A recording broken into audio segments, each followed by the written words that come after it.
Hey, this is Rick with Flood Rescue Academy. Big shout out to a friend of mine over at U.S. Flood Control, Brett Spicer. He and I were talking a few weeks back before Christmas, and he wanted to basically put together a video that was based on what to do if you're a law enforcement or emergency responder and unfortunately you're the person that gets trapped in moving water in your vehicle. We've had some unfortunate incidents in recent history, and I feel very strongly that if the responders aren't being safe to where they can get to where they need to be, we need to do a better job of getting them prepared. Now, there will be a follow-up video to this to where we actually do a little bit of a demonstration inside of a vehicle, but I wanted to talk about it a little bit. So first things first, if at all possible, don't drive your vehicle across moving water. We tell the public that. We should probably do the same thing, but sometimes we're trying to get to where we can help somebody and we make a judgment call that just doesn't really go our way. So let's talk about now our vehicle's stuck in moving water, we can't get out, and we need to get ourselves out. Now, first thing I want to talk about is, this is the arm lock. I gotta read the thing. From Water Rescue Innovations. I read that like twice before the video and then probably forgot it. So, arm lock from Water Rescue Innovations, Connie Sylvester's company. So, this device is designed to basically fit around your arm.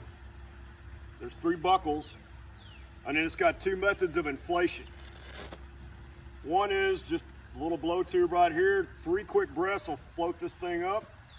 Or you can do the CO2 cartridge route, give it a yank, and it'll inflate on your arm. Now, if you have this in your vehicle and you're going out in floods, don't put it in the trunk. This is when it goes in the seat next to you to where you can get to it quickly if you have to. So if you find yourself in moving water, first things first, let's get some flotation of some type. That's why I like this, because it's boom and on, and not only does it float really well when you hold it like this, but it still leaves your hands free to do stuff if you need to while you're getting out of your vehicle. But get flotation on. Now, don't put a PFD on in a car that's flooding, but this allows you to get out and then float. Now, if you can't get out your windows or your door, then you gotta be able to get the glass open, okay? Window punch is great. Seatbelt cutter in case your seatbelt jams. But keep in mind, the newer style vehicles nowadays, that safety glass is not just in the front windshield, it goes down the sides. So if you're not able to break that safety glass, you need a tool that's going to cut through that safety glass.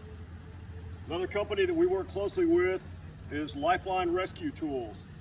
This is the fire tool. The water rescue version of this is called the JAWZ, J-A-W-Z. The difference being, this has a steel blade, whereas the JAWZ has a titanium blade.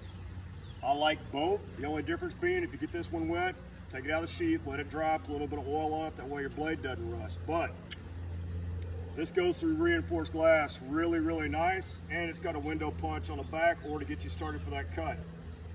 So, get that glass out of your way. Now, don't open your door on your vehicle in moving water. If your vehicle's not moving, opening that door is going to cause 2 potential problems for you. One, you now put, for lack of a better term, a fan or a sail out there in moving water, which can change how your vehicle sits and cause it to shift and then get swept. Second thing is, you've got moving water against that door, it's probably going to slam back shut about the time you're crawling through that door opening, which is going to end up getting you hurt when you don't need to get hurt. All right, so get out on top of your vehicle first and foremost if it's stable.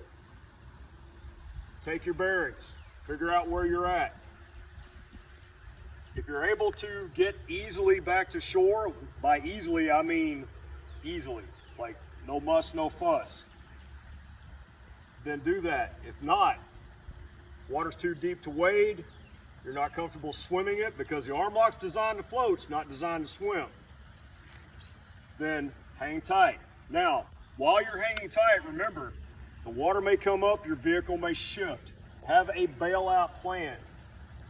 Now, when water goes around a fixed object, big rock, tree trunk, things of that nature, it creates an eddy on the downstream side. Okay, eddies are our friend until they're not. So your bailout plan, whatever you do, don't jump directly downstream from where you're trapped, because guess what? You're gonna end up wearing a moving vehicle for a hat, and that's just not gonna look good on your reports. You have to go out to the side, okay? Now, if you find yourself in the water like this, quick station break. Afternoon, sir. Good afternoon. All right. If you find yourself in the water, first things first, don't panic. Don't fight it. Get flat on your back with your feet facing downstream. Get that arm lock up here to where it keeps your torso out of the water, and go straight downstream. That way, if you come up to something, you can push off with your legs. When you're going downstream, straight downstream, say this is you, this is your feet, this is your head. You're going downstream, you're gonna go straight downstream. 45 degrees to the current vector. Keep this in mind. What that means is, if I'm going downstream this direction, so this is river right, this is river left. I'm going downstream, I'm pointing this actually downstream now, and I want to get out on river right. I turn my entire body head first, i.e. put my head towards the direction I want to head at a 45-degree angle to that current. It'll now push you downstream, but it'll also push you off to the side. If you want to go left, same business. Turn your head to the left, entire body goes, and it goes 45 degrees to the current vector.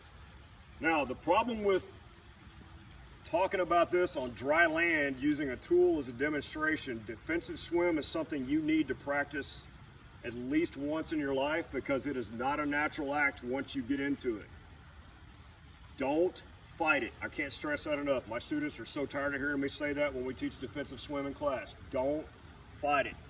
Lay back and relax. Pretend you are in bed at home. Lay flat. Don't fight it. So, have some type of flotation in your vehicle. Have some way to get out of the vehicle. For you law enforcement officers out there, if at all possible, I know you guys are wearing Kevlar, lots of extra equipment, everything else. If at all possible, ditch that. That gives you more flotation, not less. I understand nobody wants to leave their Glock in a car. I don't either, but it's better than you staying in the car and getting hurt. So, again, there's going to be a follow-up video to this with a little bit more detail, talking about how to actually get out of a vehicle. We're not going to submerge one. We've got one already submerged, so why submerge another one? So, stay tuned for more. Again, this is Rick from Flood Rescue Academy. Y'all stay safe, and stay tuned for more.